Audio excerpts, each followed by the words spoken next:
অনেকের হয়তো মনে হয় গরু জবাই করার সময় অনেক কষ্ট পাই।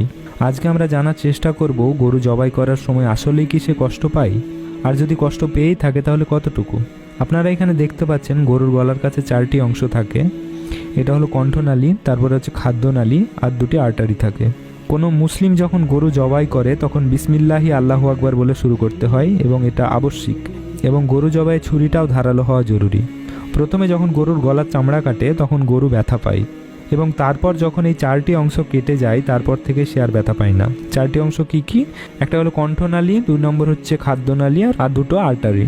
4টি অংশ কেটে যাওয়ার পর ব্যথা করে না, কারণ ওই 4টি অংশ কেটে দেওয়ার পর প্রাণীটি তার জ্ঞান হারিয়ে ফেলে। কারণ এই ভেনগুলি কেটে দেওয়ার পর অনেক পরিমাণ রক্ত বের হয়, এবং রক্ত বের হওয়ার জন্য তার রক্তচাপের অনেক পরিবর্তন হয়। কিন্তু সেন্ট্রাল কর্ড অক্ষত অবস্থায় থাকে, তাই তার নার্ভাস সিস্টেম অ্যাক্টিভ থাকে।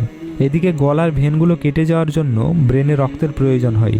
ফলে গরুর ব্রেন তখন মেরুদণ্ডের মধ্যে থাকা স্পাইনাল কর্ডের মাধ্যমে হৃৎপিণ্ডকে সিগন্যাল পাঠায়। ফলে তার হৃৎপিণ্ড তখন খুব দ্রুত পাম্প করতে থাকে, অর্থাৎ দ্রুত রক্ত পাঠাতে থাকে। কিন্তু রক্ত তখন আর ব্রেনে পৌঁছায় না, বাইরে বেরিয়ে যায়। কারণ ওই ভেনগুলোই কাটা হয়ে গেছে। ফলে হয় কি, তখন দেহের সমস্ত রক্ত 7 থেকে 10 মিনিটের মধ্যে বাইরে বেরিয়ে যায়। তাই যখনই গরু জবাই করা হয়, গরু জবাইয়ের পর 7 থেকে 10 মিনিট গরুটিকে তার নিজের অবস্থায় ছেড়ে দেওয়া উচিত।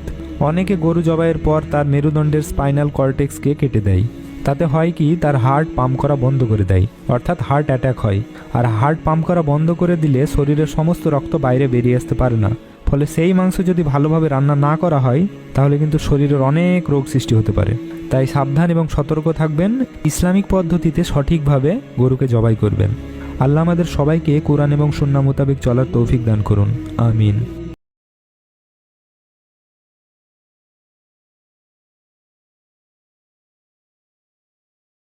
অনেকের হয়তো মনে হয় গরু জবাই করার সময় অনেক কষ্ট পাই। আজকে আমরা জানার চেষ্টা করব গরু জবাই করার সময় আসলেই কি সে কষ্ট পায়, আর যদি কষ্ট পেয়েই থাকে তাহলে কতটুকু। আপনারা এখানে দেখতে পাচ্ছেন গরুর গলার কাছে 4টি অংশ থাকে। এটা হলো কণ্ঠনালী, তারপরে হচ্ছে খাদ্যনালী, আর 2টি আর্টারি থাকে। কোনো মুসলিম যখন গরু জবাই করে তখন বিসমিল্লাহি আল্লাহু আকবার বলে শুরু করতে হয় এবং এটা আবশ্যিক। এবং গরু জবাই ছুরিটাও ধারালো হওয়া জরুরি। প্রথমে যখন গরুর গলার চামড়া কাটে তখন গরু ব্যথা পায়, এবং তারপর যখন এই 4টি অংশ কেটে যায় তারপর থেকে সে আর ব্যথা পায় না। 4টি অংশ কি কি? একটা হলো কণ্ঠনালী, 2 নম্বর হচ্ছে খাদ্যনালী, আর 2টো আর্টারি।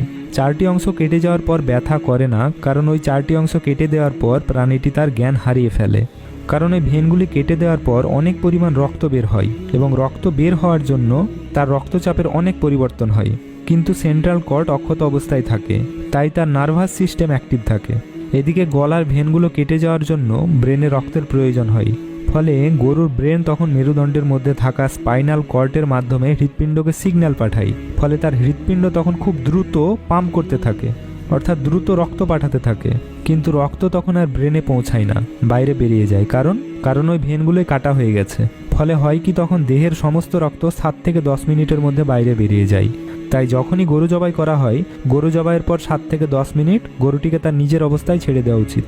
অনেকে গরু জবাইয়ের পর তার মেরুদণ্ডের স্পাইনাল কর্টেক্সকে কেটে দেয়। তাতে হয় কি, তার হার্ট পাম্প করা বন্ধ করে দেয়, অর্থাৎ হার্ট অ্যাটাক হয়। আর হার্ট পাম্প করা বন্ধ করে দিলে শরীরের সমস্ত রক্ত বাইরে বেরিয়ে আসতে পারে না। ফলে সেই মাংস যদি ভালোভাবে রান্না না করা হয় তাহলে কিন্তু শরীরের অনেক রোগ সৃষ্টি হতে পারে। তাই সাবধান এবং সতর্ক থাকবেন। ইসলামিক পদ্ধতিতে সঠিকভাবে গরুকে জবাই করবেন। আল্লাহ আমাদের সবাইকে কোরআন এবং সুন্নাহ মোতাবেক চলার তৌফিক দান করুন। আমিন।